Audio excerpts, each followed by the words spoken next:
श्री गणेशाच्या प्रतिमेचं पूजन करावं। गणपती बाप्पा माझा तुमचा नव्हे आपला साऱ्यांचा मूर्तिमंत अभिमान म्हणजे छत्रपती शिवाजी महाराज। विनंती करेन माननीय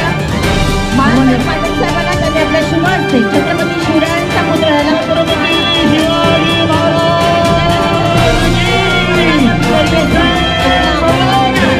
भारत माता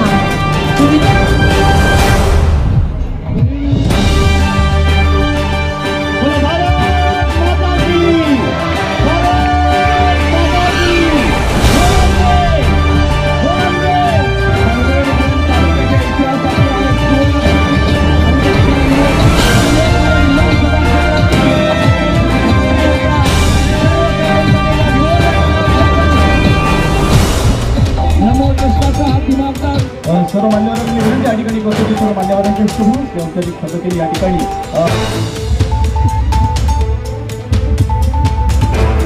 मोठमोठी बक्षीस आहेत, हजारातली आहेत, लाखातली पण आहेत आणि ही बक्षिसं तुम्ही मिळवा, प्रत्येकानं त्यासाठी प्रयत्न करा आणि आज नाही बक्षीस मिळालं तरी पुढच्या वेळी तुम्हाला मिळू शकेल। आम्ही वर्षातून कमीत कमी 3-4 वेळा तरी या स्पर्धा अशा प्रकारच्या आम्ही ठेवणार आहोत आणि त्या दृष्टीनं त्यांनी बक्षीस प्रत्येकाने मिळावं अशा प्रकारची अपेक्षा आहे। सांघिक बक्षीस आहेत, व्यक्तिगत बक्षीस आहेत, खेळांचे पण प्रकार भरपूर आहेत, तर त्या दृष्टीनं त्यांनी तंदुरुस्त राहावं,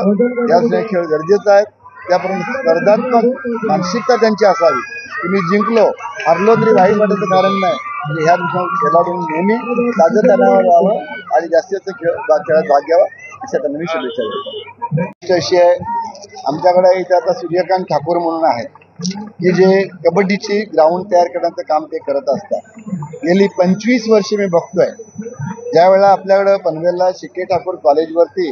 आपल्या राष्ट्रीय प्रकारच्या स्पर्धा आपण घेत होतो तेव्हा मी काँग्रेस पक्षात होतो। राजीव गांधी सुवर्ण चषक त्याला आम्ही सुवर्ण चषक आम्ही त्याला नाव दिलं होतं, म्हणजे आम्हाला हे खेळ स्पर्धा या नवीन नाहीत आणि त्या कबड्डी स्पर्धांच्या उद्घाटनाच्या त्यावेळेला म्हणजे आमचे विलासराव देशमुख आलेले आहेत,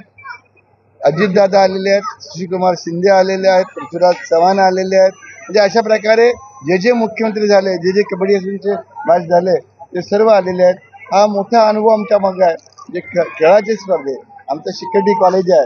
5,000 4,500 4,800 विद्यार्थी आहेत आणि सारखं जिल्हा पण युनिव्हर्सिटी सगळ्या मॅचेस बरंचसं दरवर्षी त्यांचं असतं, हे नियोजनाचं आम्हाला माहिती आहे आणि हेतून आहे आणि या स्पर्धा त्या लेवलला त्या आपले मुंबईवरनं काल परवा सुद्धा आमच्याकडे आले होते, तर त्यांनी सुद्धा आपल्याला असं केलेलं आहे की भारतातील प्रसिद्ध कबड्डीपटूंचं एक प्रदर्शनीय खेळ म्हणजे सामना म्हणतो ना, तोही इथं आपण आयोजित केलेला आहे आणि या तुमच्या शरीर स्पष्टामध्ये सुद्धा केलेलं आहे। तर मी जर बोलायला गेलो तर भरपूर बोलावं लागेल, पण तुमच्या यांना काय थोडंसं प्रेक्षक बघत असेल तुमच्या लिंक वगैरे त्यांनाही मर्यादा असते। मला वाटते नावासारखं सोडून द्या, नावाप्रमाणे वगैरे आपण म्हणून द्या, पण मोदी साहेबांच्या नावानं ही स्पर्धा आहे, फडणवीस साहेबांचा याला पाठिंबा आहे, त्यांचा आम्ही पुढे शकतो तर त्यांचं मान उंचावेल अशा प्रकारचं पुढे गालबोट त्यांच्या नावाला लागणार नाही अशा प्रकारच्या स्पर्धा बनण्याचा आहे आणि मुख्य उद्देश असा आहे का या सामना एका वेळेपुरत्या नाहीत, या स्पर्धा नव्हे, वर्षातून कमीत कमी 3 ते 4 वेळेला अशा स्पर्धा आम्ही या ग्राउंडवर भरवणार आहोत आणि खऱ्या अर्थानं जे तुमचं आपलं शिवाजी पार्क आहे इथं चालणाऱ्या सगळ्या ॲक्टिव्हिटीज आहेत ते ह्या ग्राउंडवर होणार आहेत। त्याच्यामध्ये चांगला भाग घेतलेला आहे, मुलींचे सामने सुद्धा येत होत आहेत आणि त्याच्यामुळं कार्यकर्त्यांचा संच मोठा असल्या कारणानं नियोजन मला वाटते हे सामने सगळे प्रकारचे जे क्रीडा स्पर्धा ज्या आहेत या नक्कीच यशस्वी होतील अशी मला खात्री आहे। नाव द्यावं ही सूचना काँग्रेस पक्षाचे जिल्हाध्यक्ष महेंद्र घरत यांनी मांडली, कारण ते पहिल्यापासून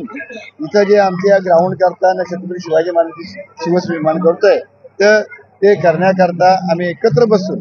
सर्व पक्षीय मंडळी म्हणजे आम्ही म्हणजे काँग्रेस, भाजपा, काँग्रेस, शिवसेना, शेकाप सगळे एकत्र बसून आम्ही ज्याला आमसभा असते त्यावेळेला चर्चा केल्या। 2017-18 पासून आम्ही याचा पाठपुरावा करतोय 18 मध्ये एमडीच्या मीटिंग घेतली, 19 मध्ये शिडकोच्या चेअरमन बैठक घेतली आणि या सर्व प्लॅनिंग प्रमाणे हे आरक्षण आम्ही प्लेग्राऊंडचं टाकून घेतलं आणि ते त्यांना दिसल्या कारण शेतकरी कमांडरचे पंचायत समिती सदस्य रघुशेठ घरत, काँग्रेसचे महेंद्र घरत आणि आम्ही भाजपवाले असे शिवसेनावाले सुद्धा त्याच्यात आहेत। या सर्वांनी मिळून अशा प्रकारे हे ग्राउंड व्हावं अशी इच्छा दाखवली। मी ज्या प्रयत्न केले सर्वांना बरोबर आणलं, त्याच्यामुळे याचं नाव द्यावं रामशेठ ठाकूर मैदान द्यावं अशा प्रकारचं ठरलेलं आहे आणि तसा ठराव ग्रामपंचायत 2020 पासून झालाय। याच्या पुढली कार्यवाही सरकारकडनं मंजूर करून घ्यायचं ते आम्ही काम करणार आहोत। एरवी गाववाल्यांची पद्धत तुला माहित आहे की बोर्ड लावतो आणि या कोण येते बघतो आम्ही, कारण काय माहिती आहे मुलांची सोय नव्हती आणि मुलांची सोय नसताना सोयी करणं हे काय वाईट याच्यातला भाग नाही। इथे खेळण्यासारखं ग्राउंड नव्हतं,